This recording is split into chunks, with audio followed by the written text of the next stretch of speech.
Well, here we are again, my friends. Dave Fennoy here for another Ask Dave Fennoy Anything. I missed the last couple of Wednesdays because my grandson was in town.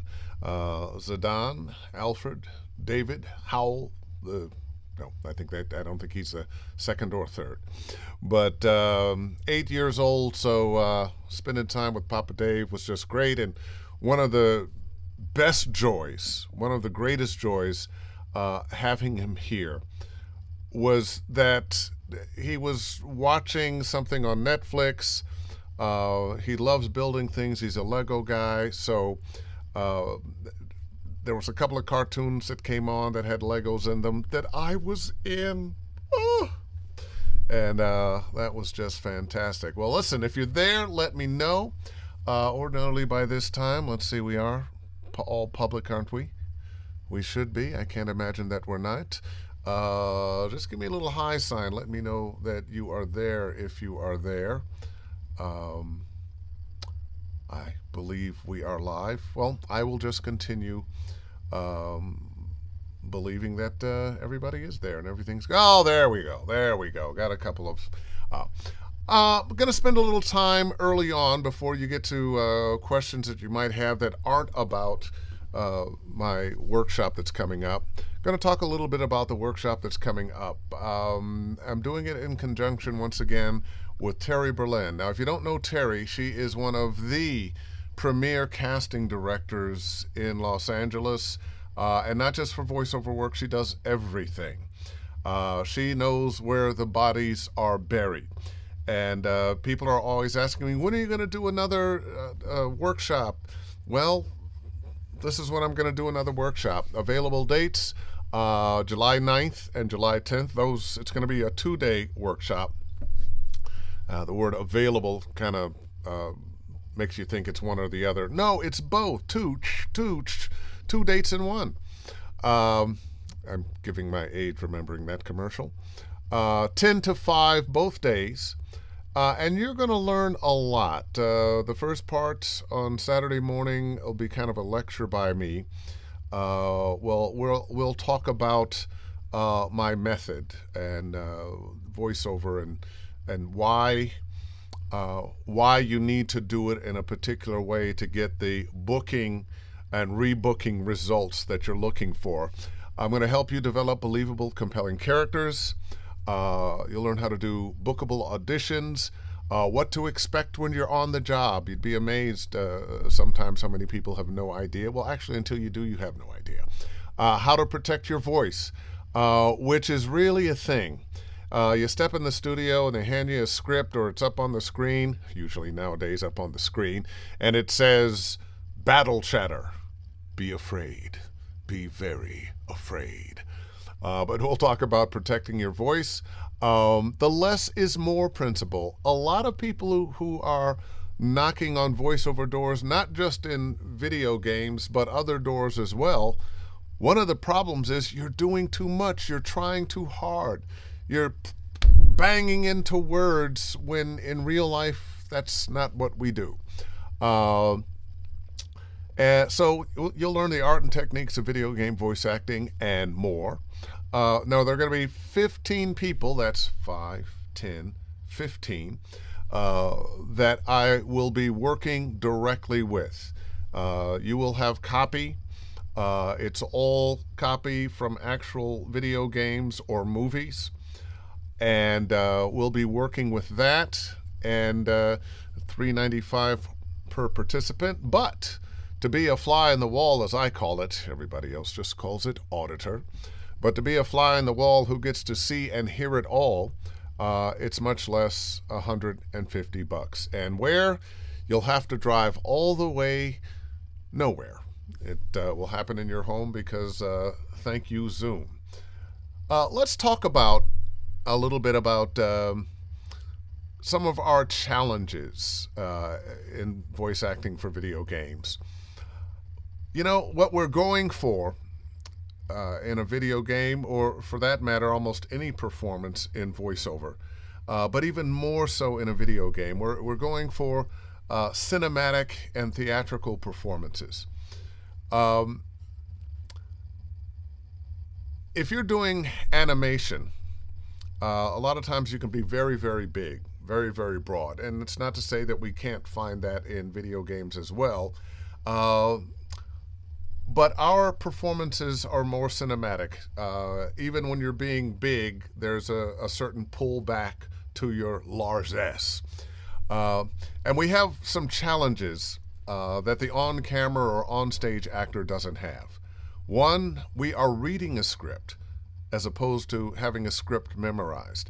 And the mechanics of seeing the words, letting them translate back here and come out your mouth in the thought and the feeling of the character that you're playing, it's added a little bit more work. So if you're not that good a reader, or maybe you've had the handicap of coming out of a job like being a radio announcer, where you got used to reading really well, but not connecting with the words, it becomes a script.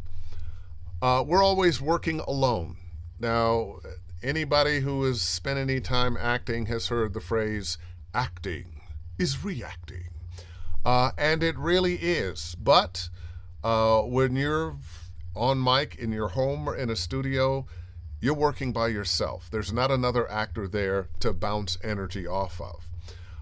There's no blocking. Why? Because we have to stay on the mic, that little one there. So very often you've got words on a page, but no information about what your movement is. And guess what?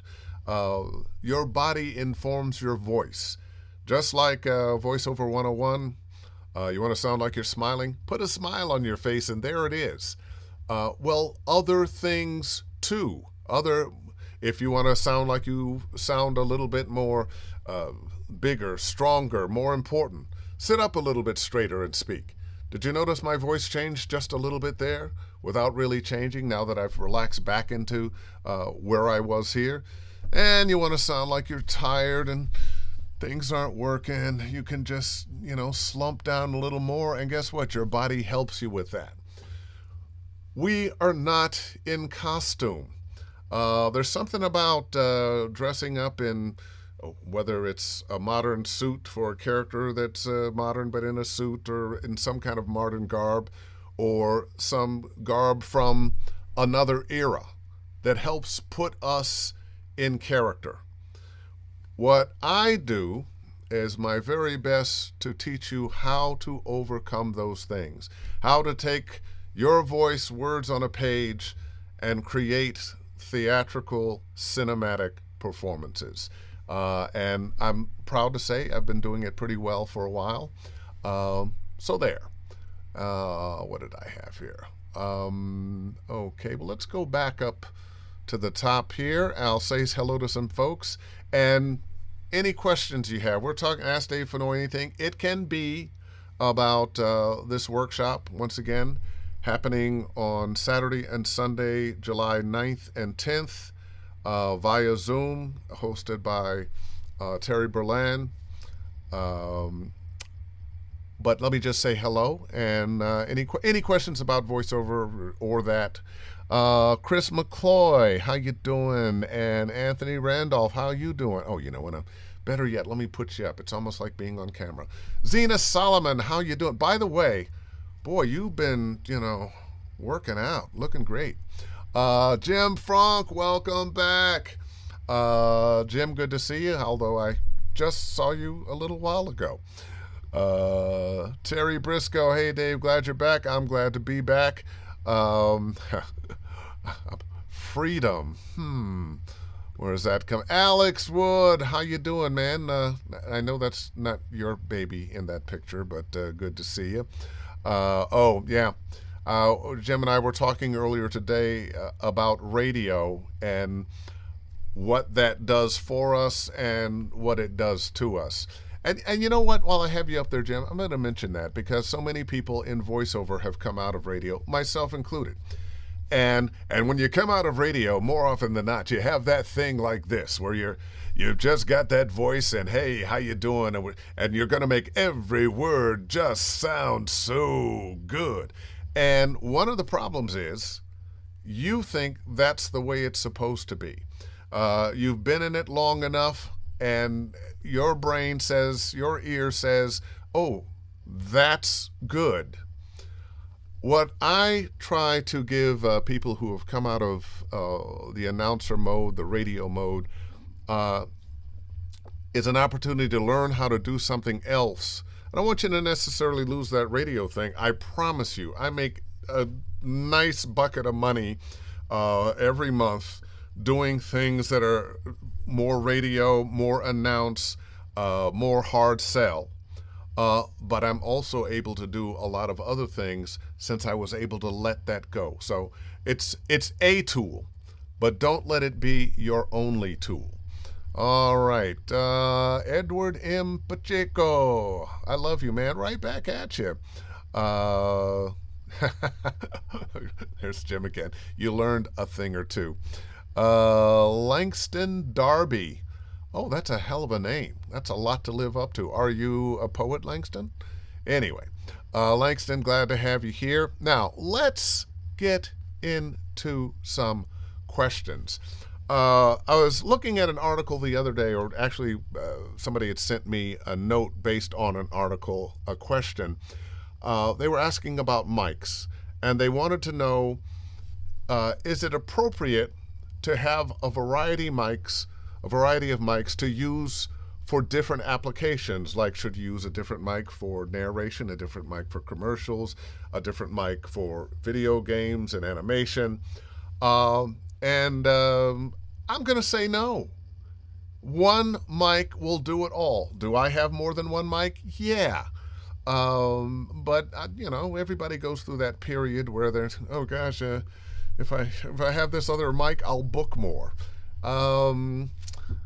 It reminds me of when I was playing a lot of tennis and I'd make a bad shot and I'd look at the racket. It was never the racket's fault. It was always my fault.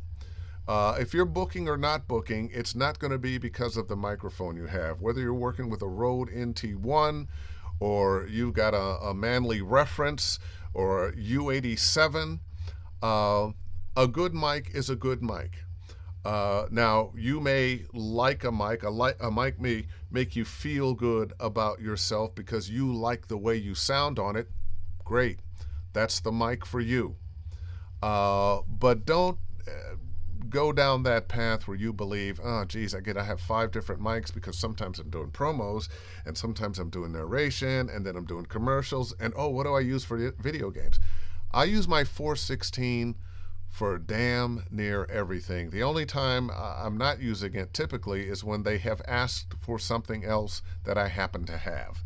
And I kind of sort of happen to have most of them because over the years I've just collected mics. And sometimes I open the mic locker and go, love you mics, but why? Why did I buy you? Why? But I'm keeping them, so don't even ask. Tara Langella, hi Dave, the most amazing. Oh, that's so kind of you. It makes it easy when I get to work with talent like you.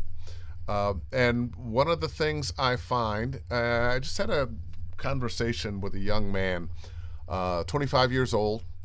My wife actually and my grandson were going someplace and they ran into somebody, and now everybody with a great voice, she'll go, oh wow, you have a really nice voice. Anybody ever told you should do voiceover? And I want to pull her aside. Baby, you don't need to do that because everybody doesn't need to. You're trying to put me out of business here. These guys are going to take over all my work. But a nice young man, and of course my grandson, 8 years old. Papa Dave will call you back. And I did. And I'm almost forgetting the point of the story, but new guy in voiceover.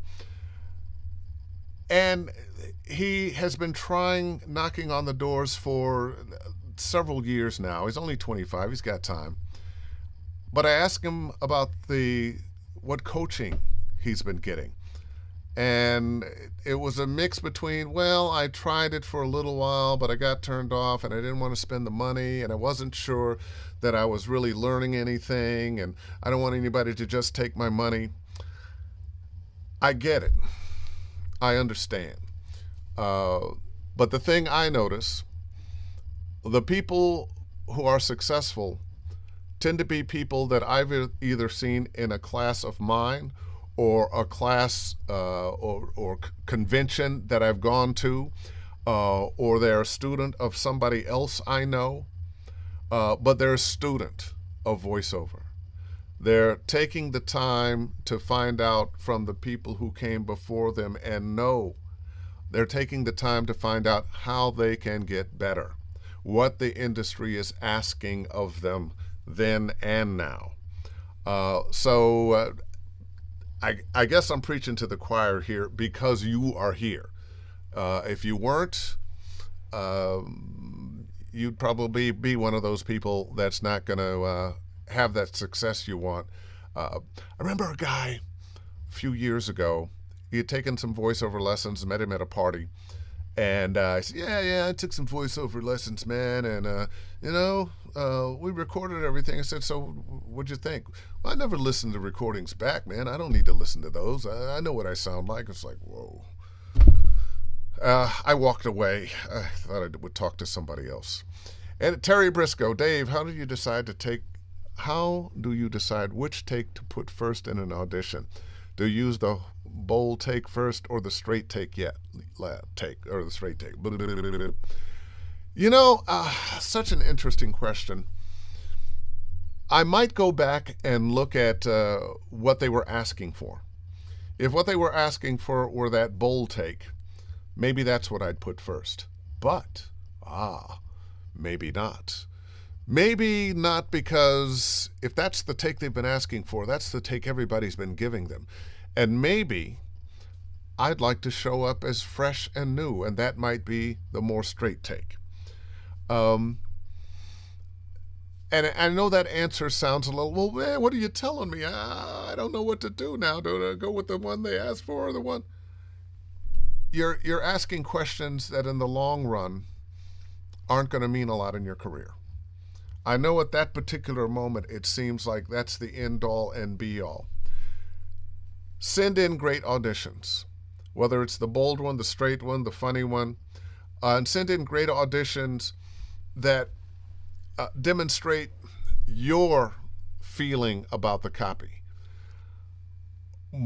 If I couldn't have enough fingers to count the number of times, fingers, toes, and on 100 or 30, 40 other people, to tell you the number of times the specs came in A, B, C, but when you heard it on the air, it was X, Y, Z. Trust your instincts. Trust that you are enough. Your voice is enough. Each and every one of you has a unique voice, a unique way of saying things, your own song. Don't try to sing somebody else's song. Sing your song. Say it the way you would say it. Say it the way you believe it. Bring your personality to it. That's the thing that's going to book the job. So stop trying to worry so much about, do I send this take first or that take first? Which one do you like the best? Which one represents you the best? Send that one. Okay, let's see. Oh, Terry, you're going to be my friend today. You've got questions. Do you always use compression? I noticed that when you have a lower register, it makes you sound a bit hollow, metallic. Well, guess what? When compression is making you sound hollow and metallic, you're using too much. How you sweeten your sound is very much like a recipe that's delicate. You want enough sugar, you want enough salt, you want enough sweet and enough savory, but not too much of anything. Now, what I do, and what I have done, is once I have set everything up, and usually, if you've got a good preamp, usually that's enough. Usually you really don't need more for most people. But if you want a little bit more, one of the things you can do is talk to a Tim Tippett, talk to a George Whittam, talk to a Jordan Reynolds, and have them test your sound, test your room, and maybe put together a post-production or pre-production sound for you. People always say, wow, yours sounds so good. It doesn't sound like you have anything on there. Well, there's a little compression, there's a little this and little that, but just enough that you don't know it's there. just enough that it enhances the good stuff, and maybe anything that's not good stuff is, kind of knock a little bit of that off, but you don't know it's there. So if you're talking about hollow from compression or breathing, and when you have those sounds where they're, well, anyway, you're using it too much. And I suggest getting a sound engineer. Usually their ears are better than ours. And they know the equipment better than ours. Stick with the acting, how good an actor you are. Be that, and let somebody help you with your sound. Is your profile pic your yearbook photo? What? No. Just when the pandemic started, I started growing this. When I was much younger, I grew a beard for a while to make me look older. Now I'm just old. And because this is a great example of, you got to give me more from it. How can I tell what? I think it's about my sound, but somebody with better ears sometimes than yourself might be the one to tell. Oh, Jim, you are just busy with your fingers on the typewriter here, the typeboard, on the keyboard. Do you send multiple takes with video games? It depends. Sometimes I do, sometimes I don't. If I've got a couple of takes that are really different, I might send a couple takes. But if I feel like I nailed it in one, I will only send that take. Very often, what you're trying to do is, I did this take and I really like it, and in the same voice I'm going to do this take, but there are a few subtle changes that you're going to hear that maybe they won't hear, but you're thinking they're going to hear. So you're going to send both, and what they're going to go is, well, it's the same. Why is he sending me two? If it's really different, maybe it's one accent and a different accent. Maybe the pacing is very different. Maybe the scenario you've created for yourself is different. So one is louder, one is quieter, one is more introspective or something like that. Then okay. But don't send two things that are, just have some minor differences in them.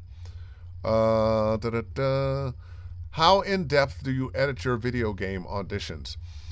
I like to get perfect takes. I get very annoyed with myself when I have to, let me edit that and do this and do that. So occasionally I do, but I try not to. I try to have clean take without Frankensteining things together. One of the problems that people on the other side, casting directors and whatnot, have these days is we've all got home studios, and we at least know how to cut and paste, how to erase something and put something in its place. So it's possible people can do 20, 30 takes and Frankenstein together what sounds like a great take, but then when they get booked, they can't duplicate that. You want to be the kind of actor that can go in and just knock it out.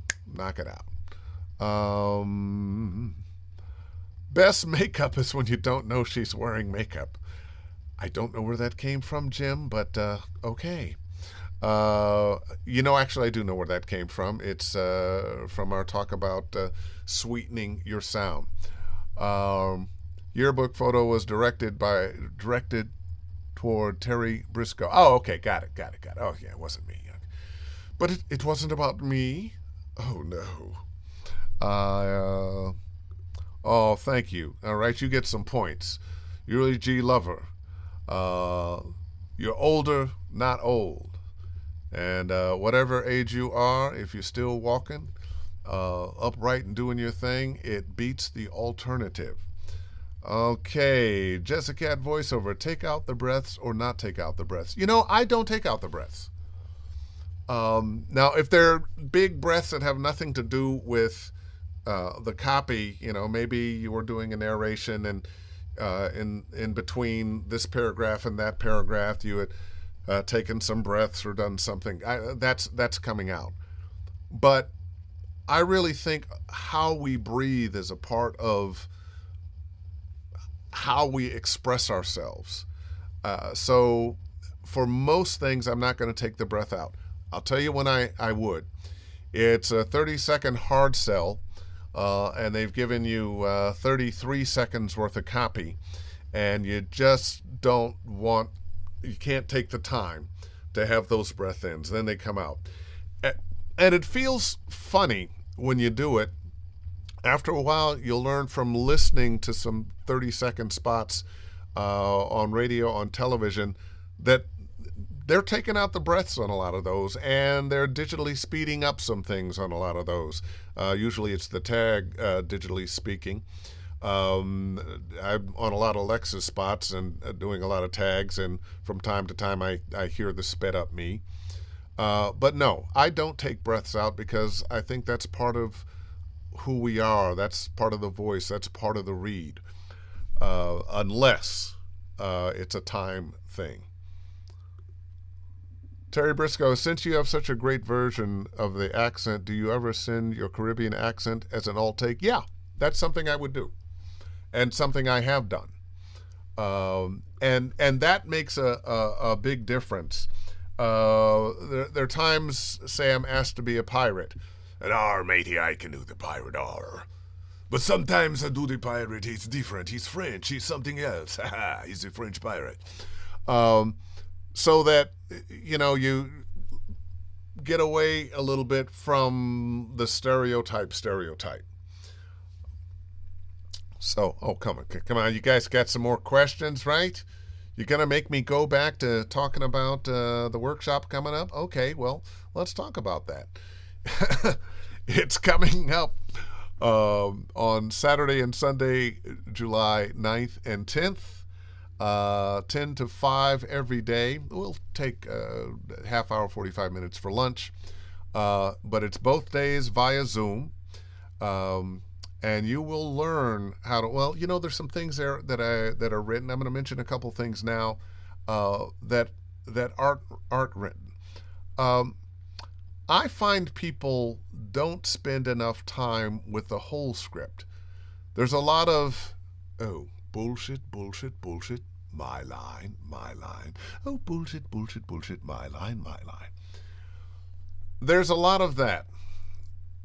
We all need to do more script analysis. We all need to pay much more attention to everything on that script. If they tell you what the game is like, it's like telling you what the movie is like. Is there a certain kind of movie you don't like? Oh, I hate horror films. Well, what if this is a horror game? Not saying that you wouldn't audition, but the feeling of a horror film that does something to you that you don't like. Do you like Marvel movies, superhero movies? Oh, I love that. Well, what if this is like a superhero movie? And once again, I'm not saying that to say audition or don't audition based on that, but to give you an idea that different games fall into different categories just like different movies do. So that's where you begin. What kind of game is this? And then, who's this character? What's about the character? One of the things I like to do is before I read any lines, I'll go through, now what are they saying about the character? Oh, he's born here, his mama died early, he was raised by witches, blah, blah, blah. And let him tell his story. Well, I was an orphan, and some witches got me, and they raised me, and now I like witch stew. Just find your voice of the character by ad-libbing the character's story. And guess what else that does? That gets you out of that ready thing where I've got to get all the words right. And you've heard me mention this before, the 3 and 3. And when I say that, what I'm talking about is preparing yourself for whatever copy you're going to do, whether it's video games, animation, commercials, narration, whatever. Read it through 3 times in your head and 3 times mouthing the words. The audiobook narrators will never have enough time to do this. But read it 3 times in your head and then 3 times mouthing the words. Why? One, so you actually know what's happening and you're really familiarizing yourself with the words. So by the time that you're going to record, the words are only there to remind you of what you're saying. You've checked off the box of, oh, it's a problem because I have to read words, because you will only be skimming over the words. You'll almost know them. You'll almost have them memorized. Now, does that mean you'll remember them tomorrow? No. But you'll remember them as you're doing them. And you want to make sure that when you do that first read, that you read through it nice and slow and correctly. Why? Because our brains try to help us, and sometimes they mess us up. Not meaning to. If you make a mistake the first time through, have you ever noticed the next time you make a mistake in the same place? That's because your brain has said, oh, that's what he or she did the first time. This must be what he wants to do. So I'm going to help him, and I'm going to do just what he did before, which, oh, yeah, his conscious brain is saying mistake, but I'm his unconscious brain. Make sure you take your time. Read the copy through. We all, as voiceover actors, have that pride. Yes, I can rip up a piece of copy and just read it and make it sound wonderful. And I'm going to tell you again, sounding wonderful ain't that great. Touching people here and here, that's great. We think about voice actors with great voices. And the truth is, there are a lot of people out there. You've met them. A bunch of them have approached me, and anybody who does voiceover or teaches voiceover have been approached by that person with that wonderful, deep, rich voice. And everyone says I should do voiceover. But they can't act their way out of a paper bag. Mixed metaphors? They just don't have any acting talent. They can't take somebody else's words and make them their own. They can't let these words be realized through their thoughts and feelings and natural rhythm. They just don't have that talent. So it's not about a wonderful voice. And when you listen to the landscape of voiceover, you hear everything. Absolutely everything. High voices, low voices, quirky voices, raspy voices. There's not a kind of voice you can name that isn't making money doing voiceover. So that's never, ever your excuse for why you're not booking. If you're not booking, you're doing one of two things wrong. One, your talent isn't up, your demos aren't representing your talent well, or you're not marketing yourself enough. And when I say marketing, it could be your own, could be your agent. I hope you all have agents, or I hope you all are working towards getting agents and getting in the union. That is the best work. There's been a war on working people since Ronald Reagan told the flight to those people who follow the planes. I can't remember the name of it. Since Ronald Reagan fired them when they went on strike. Flight controllers, since he fired them when they went on strike. And we have these so-called right-to-work states. Well, it's just a right to pay you less states. It's a right for you not to have a pension state. It's a right for you not to have medical attached to your work. It's a right for your employer or employers to make billions. And have you noticed we have more billionaires now than we ever have? And they keep saying they can't pay you more because prices will go up. Oh, well, they didn't pay you more and prices went up anyway. So think about it. All right. Langston Darby, I dabble in writing, but I like speaking words more. Nice to be here. Nice to have you, Langston. Oh, I guess I need to roll forward here. Somehow I had rolled back. But guess what? It's Langston again. Langston, when you finally get a solid video game demo, how do you start shopping it to game devs? Well, there's this thing called the internet.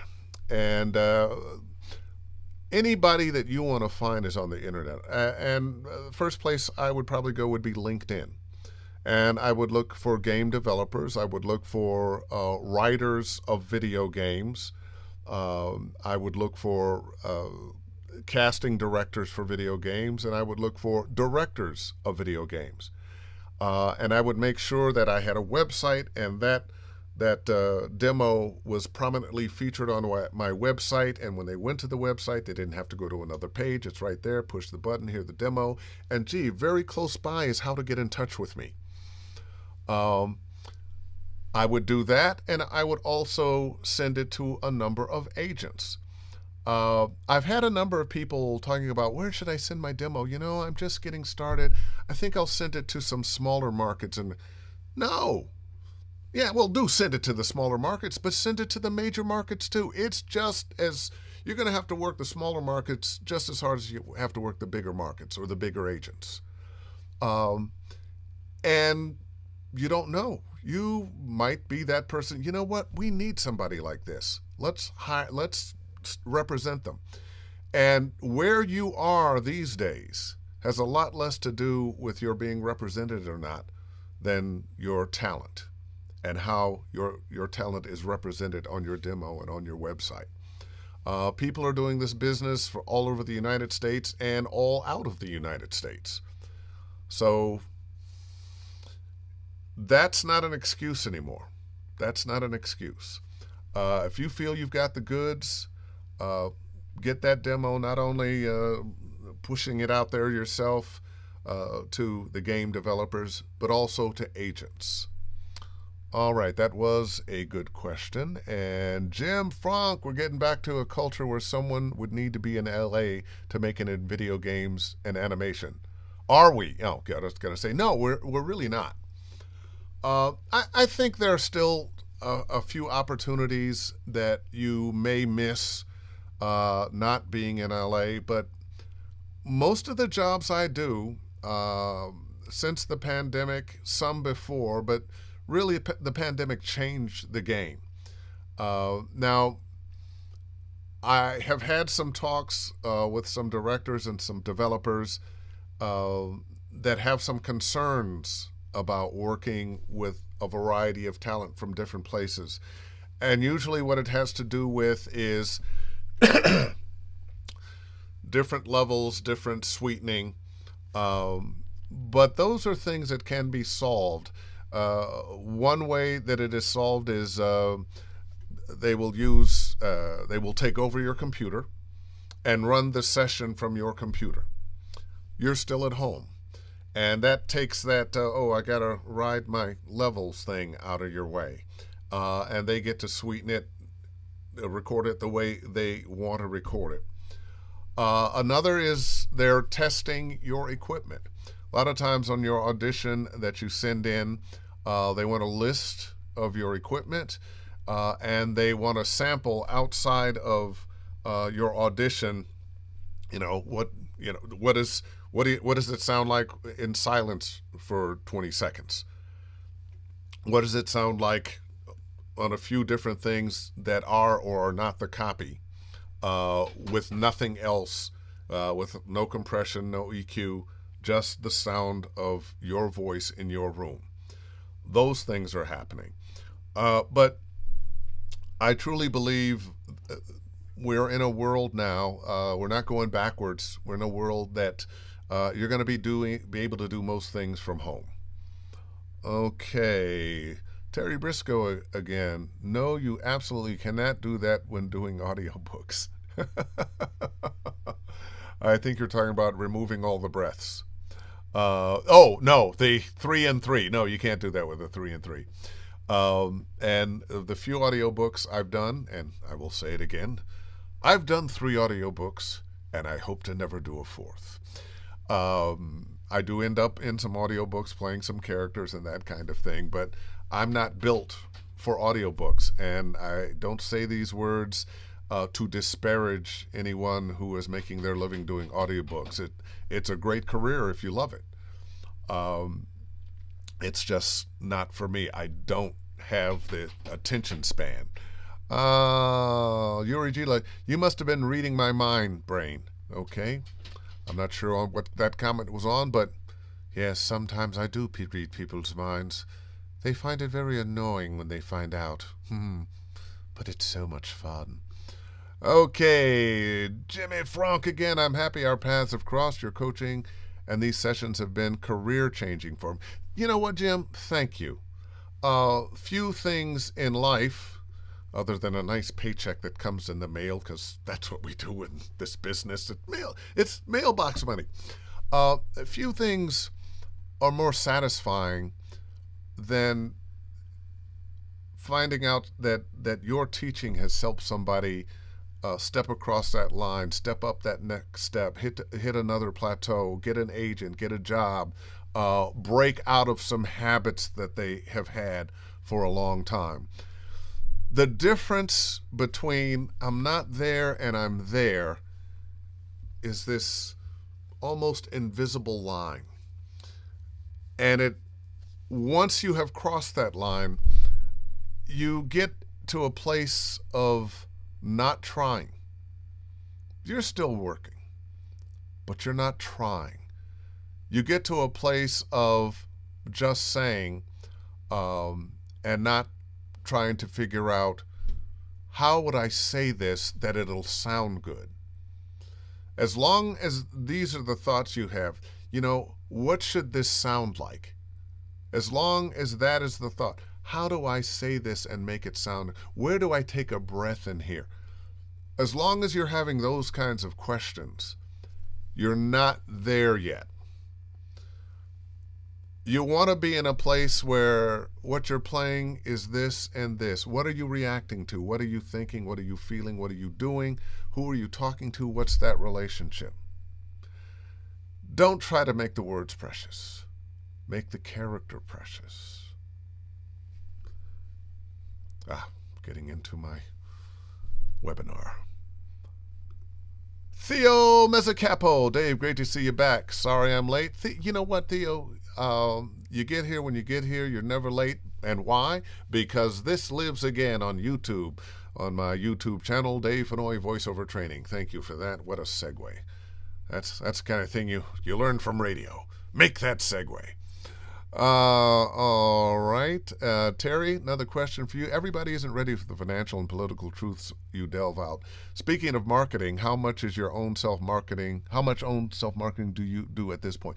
I don't do as much as somebody probably who's just getting started or just been in the game for a little bit.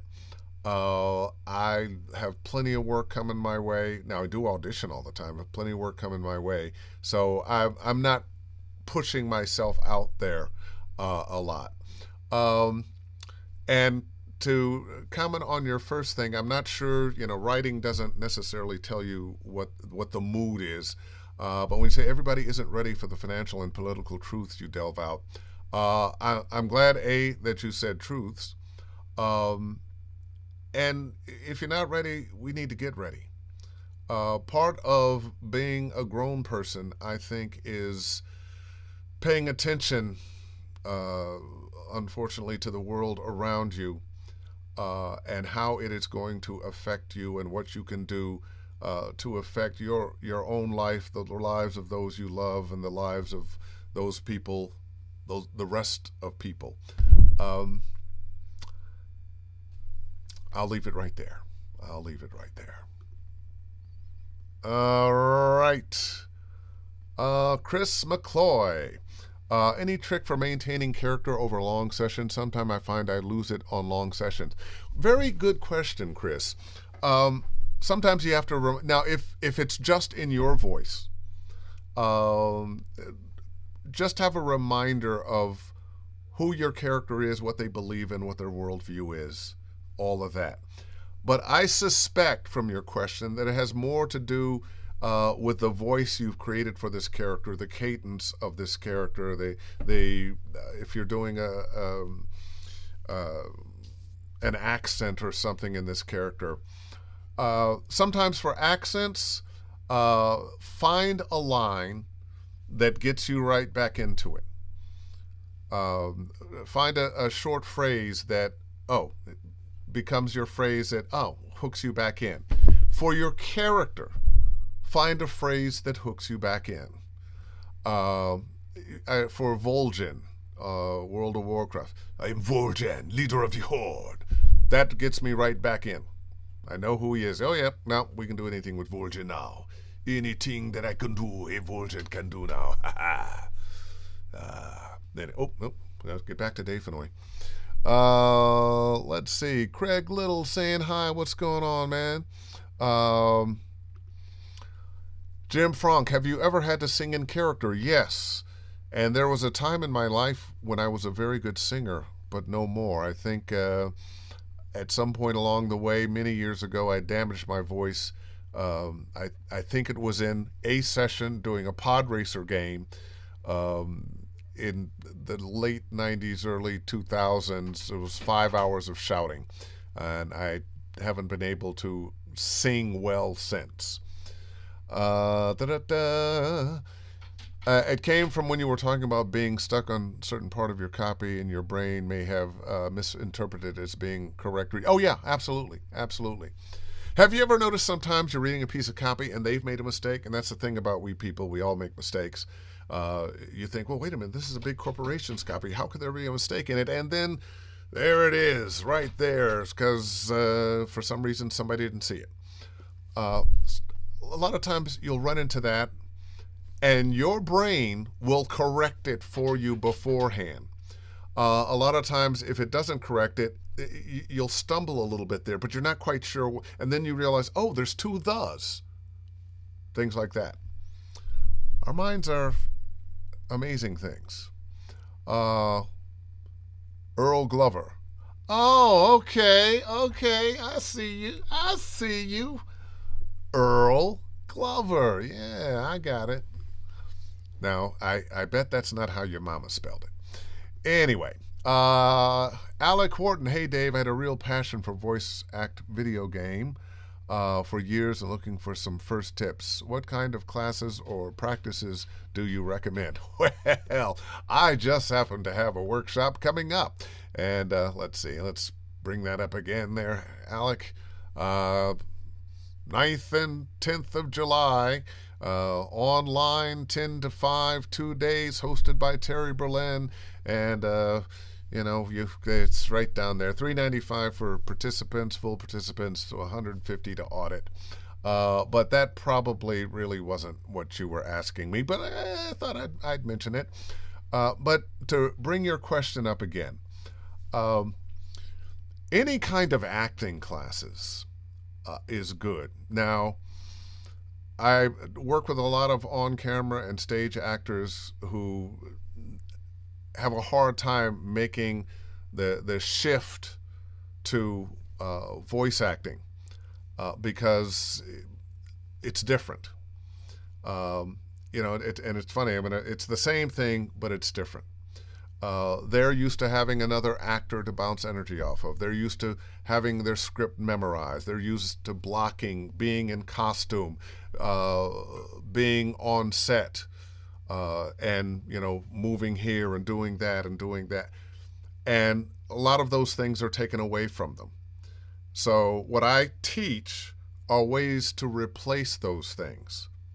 How do we make words on a page, a mouth and a microphone come to life as a real living, breathing character? That's what I teach. Now, I have no bone to pick. You ask, are there other good teachers? You actually didn't ask that, but I'm just going to say there are. And I always recommend to people, you should work with a number of different people.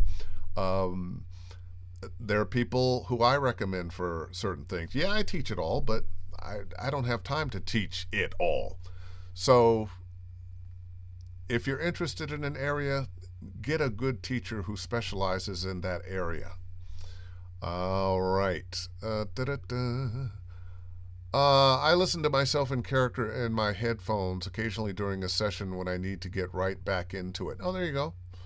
Another thing very helpful about this community is coming up with sharing your ideas, your techniques for doing certain things. We're not all going to do things the same way. I'm in trouble now. Hey, Terry. Sometimes I get auditions where the copy is clearly the entire script where the copy is clearly the entire script. How should that be handled? I think it's unreasonable to expect an audition to be the whole copy. I definitely meant truths in my earlier comment. We should all know what's plain right and wrong by this point in our lives. True. And still, it is a complicated world. But your question there, when you say the entire copy, I'm going to suggest you're talking about, say, narrations, or maybe even video games or animation scripts that go page after page after page after page. Typically, in the commercial world, you're going to get a 60-second commercial, a 30-second commercial. Of course, you're going to do the whole thing. That is de rigueur and has been forever. But yes, I have run across some narration scripts. I have run across some game and animation scripts where they're being a little greedy with your time to work you. Oftentimes, if you've got a good agent, they will have handled that before it got to you. And if something gets through, which sometimes it does because agents are busy, let your agent know. Send it back and say, hey, do I have to read this whole thing? And because they're busy, maybe they made a mistake. Maybe they meant to say, oh, you only need to do the first 30 seconds or the first 2 or 3 paragraphs or whatever it is. That kind of thing happens all the time. And guess what? You're doing a favor for other voice talent and your agent when you point that out, something that they missed. Or maybe they meant to and didn't get around to it. All right. Jay Horace Black, man, how you doing? Hey, Dave, yes, I agree. I may consider an audiobook if it's a genre or subject that I enjoy, and there is someone else doing the editing, mastering. LO. Great to see you and happy anniversary. Oh, thank you. Yeah, yesterday was my wedding anniversary. It's interesting. One of the reasons I don't want to do audiobooks is because, like everybody else, I make mistakes, but I don't want anybody to know. No. Most of the good audiobook narrators, though, have somebody else editing. And if you're going into a studio to do audiobooks, chances are they're recording you, they're going to do the editing. So just so you know, once you're in the upper echelon, or if this is a thing that you really want to do, and once again, audiobooks aren't for me, but I enjoy them when I'm listening to them. I marvel at the talent. There's some great talent out there doing audiobooks, and God bless them. And if that's you, more power to you. More power to you. East Coast time, signing out. Jim Frank's going to bed, y'all. Everybody say good night. Good night, Jim. Enjoy. All right. Theo, a happy anniversary. Thank you so much. Okay, well, we are winding down at 6:53. We're supposed to go to 7. Let me just bring that page up, and I'll do this.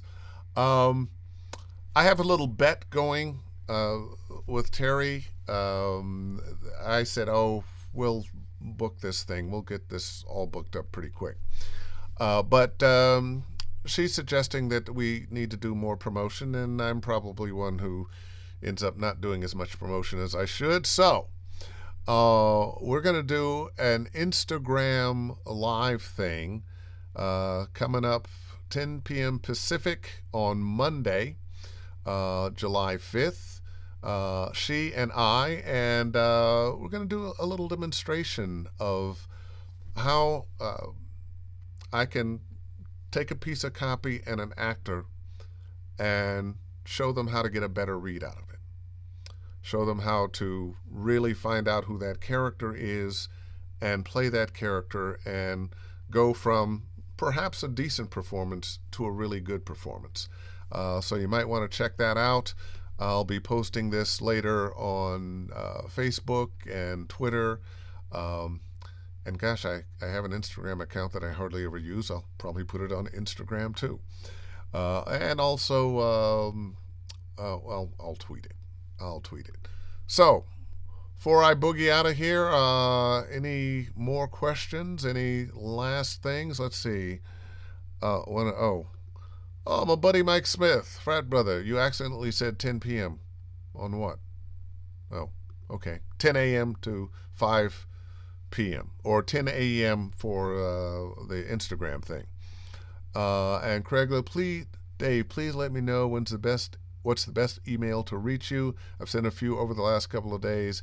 You can direct message if you need to. Well, anybody that's trying to get in touch with me, Dave Fennoy at mac.com is probably the easiest way. And my apologies. I get a lot of emails, and I stay pretty busy, so sometimes things fall through the cracks. I would expect, Craig, that your email should have shown up and I should have seen it, but I'll also check. If it's not there, I'll check my junk mail. And I guess I should just check my junk mail every now and then just because. Anyway, enjoyed being here today. Always like it when it's just me and you and we can talk about things. Oh, wait a minute. Oh, thanks as always, Dave. Happy anniversary once again. Much appreciated. I will leave you with this. Book something. All right. Bye, everybody. Have a good one.